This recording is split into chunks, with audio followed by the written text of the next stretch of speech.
tous et bienvenue dans une nouvelle vidéo. Alors aujourd'hui le sujet du jour ce sera croire en soi et se faire confiance. Si vous ne me connaissez pas, moi c'est Chloé, j'ai 22 ans et j'ai créé ma propre agence de communication digitale il y a de ça un petit peu plus d'un an.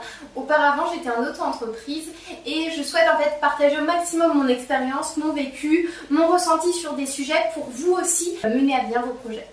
Croire en soi, c'est un vaste sujet dans le sens où peu importe le projet qu'on va mener, puis même dans toute sa vie, c'est important de croire en soi. Mais avant de pouvoir croire en soi, il va falloir faire un bon chemin et puis se faire confiance, etc. Pour ça, le premier conseil que je vous donnerai afin de croire en vous lorsque vous souhaitez mener un projet, lorsque vous souhaitez faire grandir quelque chose, c'est déjà de vous connaître, d'apprendre à vous connaître vous-même. Alors vous allez pouvoir vous connaître en détectant par exemple vos défauts, vos qualités. Vous allez regarder en fait ce que vous aimez, ce que vous n'aimez pas.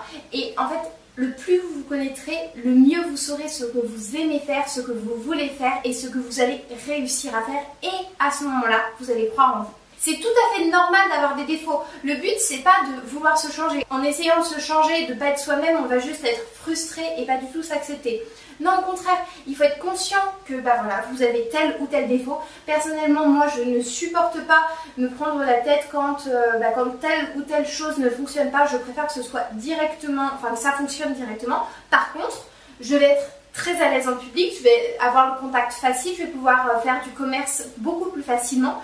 Et je suis consciente de mes défauts, je suis consciente de mes qualités, je m'accepte telle que je suis, je ne cherche pas à changer. Alors oui, on peut s'améliorer, mais le but c'est pas d'être frustré en se disant non, j'y arrive pas, c'est contre nature. Non, dans ce cas-là, on s'accepte soi-même et on se fait confiance. Quand on sait ça et quand on sait exactement ce qu'on aime faire et ce qu'on n'aime pas faire, dans ce cas-là, on est d'autant plus conscient de ce qu'on est capable de réaliser par la suite et on peut croire en soi. Le deuxième conseil que je pourrais vous donner, ce serait d'accepter l'échec, de ne pas en avoir peur. Peu importe le projet que vous allez mener, vous allez forcément avoir un échec quelque part. Alors même si c'est l'échec complet du projet, c'est pas grave. On a trop en fait cette culture en France de se dire il y a tel échec, c'est qu'on est nul, c'est qu'on n'y arrivera pas. Non. Tout ça, c'est que de l'apprentissage. Plus vous avez d'échecs, plus potentiellement vous pourrez apprendre et en savoir davantage et réussir par la suite. Il ne faut pas avoir peur de cet échec-là. C'est une opportunité pour aller encore plus loin. Personnellement, il y a plein de choses que j'ai pas réussi à avoir. Par exemple, des clients pour qui j'ai pu travailler afin de faire valider un devis, etc. Au final, ça s'est pas fait. J'ai perdu énormément de temps. J'étais vraiment passionnée, j'avais vraiment envie que ça se passe. Au final, ça ne s'est pas fait et j'étais en complète désillusion. C'est comme ça, c'est de l'apprentissage. Si derrière, vous n'osez pas vous lancer parce que vous avez peur de l'échec, comment voulez-vous croire en vous? En fait, il faut croire juste au fait que vous êtes capable de continuer malgré les échecs et de continuer et de savoir qu'en fait, c'est juste plus que bénéfique pour vous. Au contraire, c'est tellement intéressant d'apprendre et de se dire, de savourer tout le chemin qu'il y a parce qu'après, on est tellement plus reconnaissant et après avoir vécu tous ces échecs, et on est tellement plus conscient de notre valeur et de ce qu'on est capable de faire. Ensuite, en troisième conseil, je vous recommande de vous entourer de personnes qui sont positives. Ça sert à rien d'avoir des personnes qui vous rabâchent sans cesse vos défauts, qui ne vous acceptent pas tel que vous êtes. Et on ne cherche pas aussi à s'entourer de personnes qui ne croient pas en vous ou qui n'ont pas du tout les mêmes opinions, qui ne vous entraînent pas vers le haut. Vous pouvez aussi être entouré de personnes qui vont pousser vers des projets qui ne vous correspondent pas du tout. Entourez-vous de personnes qui sont bienveillantes envers vous ou envers vos projets, ou tout simplement positives. Si vous n'arrivez pas à avoir dans votre entourage des personnes qui sont positives, vous pouvez très bien regarder des vidéos sur internet. Par exemple, moi c'est ce que j'avais fait quand mon entourage n'était pas forcément avec moi pour le lancement de mon entreprise. J'ai regardé énormément d'entrepreneurs sur internet, de vidéos, motivation, etc. Vous trouvez des vidéos qui vous correspondent, des personnes qui vous correspondent et derrière ça vous motivera encore plus pour pouvoir réussir par la suite. En quatrième conseil, je vous dirais de ne pas vous comparer. Alors ça c'est quelque chose qui est très difficile à faire. En fait on est tous, on se compare toujours tous, on se dit toujours est-ce que je réussis, est-ce que je suis mieux qu'elle, est-ce que je suis mieux que lui, est-ce que ça sert à rien. Ça sert à rien parce que le jour où vous serez mieux que telle ou telle personne, votre ego sera au top, vous serez hyper motivé, mais le jour où cette personne-là fera mieux que vous, à ce moment-là vous serez effondré. Ça ne sert à rien de se comparer aux autres. D'accord? Vous n'êtes pas cette personne. Vous n'avez pas les mêmes qualités, vous n'avez pas la même expérience, vous n'avez pas le même vécu et les mêmes objectifs que cette personne-là. Ça ne sert à rien de vouloir être comme les autres. Vous êtes très bien vous-même. Et déjà, ça passe par l'acceptation de ses défauts et de ses qualités. Si derrière, vous êtes déjà conscient que vous avez telle qualité et que cette personne-là a ses qualités aussi et ses défauts, vous n'êtes pas pareil, vous n'avez pas les mêmes objectifs, ça ne sert à rien. La seule personne à qui vous devez vous comparer, c'est à vous-même et l'évolution que vous avez suivie tout au long de ce que vous avez fait. Ça ne sert à rien. C'est pas en vous comparant aux autres que vous allez avoir confiance en vous et que vous allez croire en vous. Ça ne sert strictement à rien. Et si jamais il vous vient à l'idée de vous comparer, alors oui, d'une telle façon positive, ça va vous apporter, mais si c'est d'une façon négative en vous disant, par exemple, imaginons, si moi je me comparais par exemple pour mes vidéos, telle personne fait tant de milliers de vues plus que moi, et moi à côté de ça, voilà, je vais jamais y arriver, etc. Comment voulez-vous que je croie en moi si je me compare à quelqu'un qui a pas du tout la même évolution?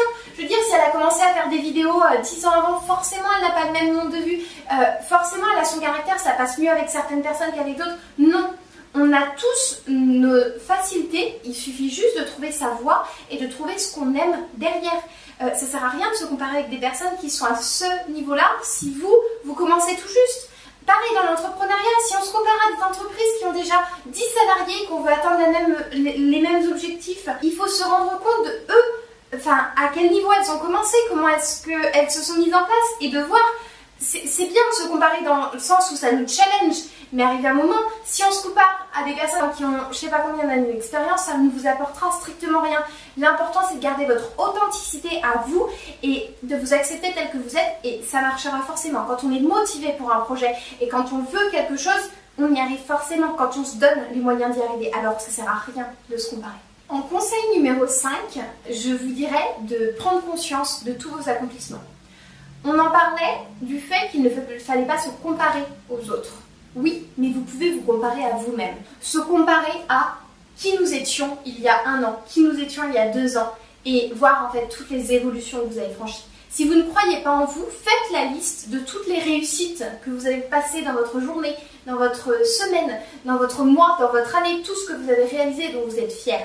Et là, vous vous rendrez compte qu'au final, vous êtes quelqu'un de bien. Au final, vous pouvez être fier de vous parce que vous réalisez des choses qui vous tiennent à cœur. Et si vous vous rendez compte que vous ne réalisez pas ces choses-là, alors posez-vous bien, le conseil numéro 1, posez-vous bien la question de qu'est-ce que vous aimez et qu'est-ce que vous voulez.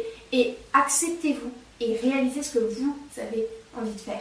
Et lorsque vous allez sur ce chemin-là et que vous faites une forme de rétrospective, vous allez regarder où vous en étiez dans le passé et toutes les évolutions que vous avez vécues et tout ce que vous avez accompli, vous vous rendrez compte que c'est tellement positif et que vous pouvez tellement être fier de vous et ça vous donnera du peps pour continuer. Personnellement, moi, c'est ce que je fais tous les mois. Je fais le point sur où j'en suis dans mon entreprise en termes de chiffres et ça me permet d'avoir une vision sur le long terme et de me dire ouais, quand même, des fois je suis négative et j'ai l'impression que tout va mal, mais en fait quand je fais le point sur tout ça, je me dis quand même.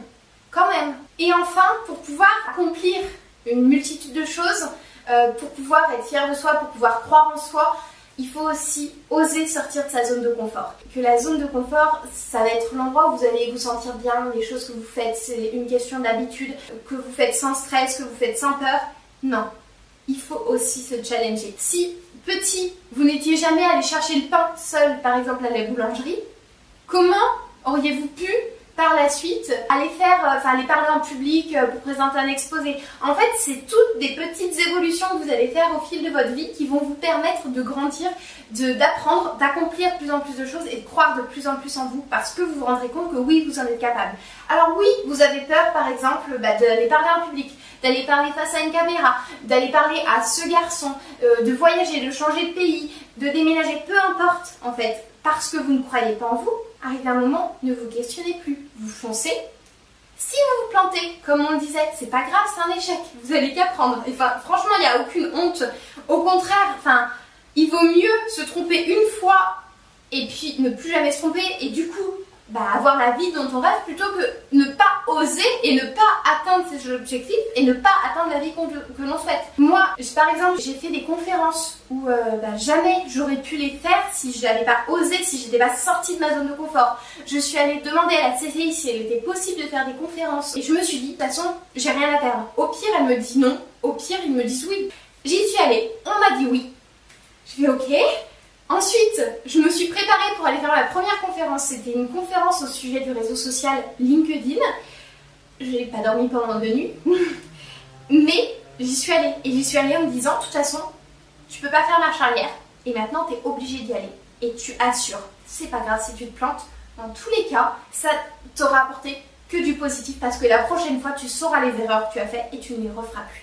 Donc pour résumer, il faut que vous fassiez le point sur ce que vous aimez, ce que vous n'aimez pas et que vous acceptiez vos qualités et vos défauts. En fait, c'est pas les autres qui vont vous accepter. Enfin, il y a tellement de personnes qui nous critiquent, vous n'allez pas en plus vous critiquer vous-même. Non, acceptez-vous. La deuxième chose, c'est d'accepter l'échec et de prendre ça plutôt pour quelque chose de positif qui vous apportera, qui vous permettra d'en apprendre davantage. Ensuite, je vous dirais de vous entourer de personnes qui sont positives et qui vont vous pousser vers le haut. Enfin, évitez de vous comparer, ça sert strictement à rien. Et la seule personne à qui vous devez vous comparer, c'est à vous-même. Et dans ce cas-là, c'est plus en faisant le point sur tous les accomplissements que vous avez réussi dans votre vie, de vous dire, voilà, l'année dernière j'en étais à là j'ai réussi à faire ça. Mais pour pouvoir faire tous ces accomplissements-là, il faut aussi sortir de sa zone de confort et peu importe si on a peur, des fois il faut se lancer et c'est pas grave si on se plante. Comme on le disait, l'échec c'est qu'un apprentissage et c'est quelque chose qui va vous permettre de grandir, d'évoluer et d'être fier de vous. Voilà, écoutez, cette vidéo est terminée, j'espère qu'elle vous aura plu. N'hésitez pas à me mettre en commentaire si vous avez d'autres méthodes pour booster votre confiance en vous, croire au maximum en vous, atteindre vos projets, etc. Moi voilà, j'ai vraiment essayé de donner tous les conseils qui, moi, m'ont boosté quand j'ai lancé mon entreprise et qui m'ont permis de croire en moi et en mon projet et de ne pas me dévaloriser sans cesse. Si la vidéo vous a plu, n'hésitez pas à aimer, n'hésitez pas à la partager aux personnes qui pourraient en avoir besoin et qui vous aimeriez partager ça. Et puis moi, je vous retrouve dans une prochaine vidéo. Allez, ciao!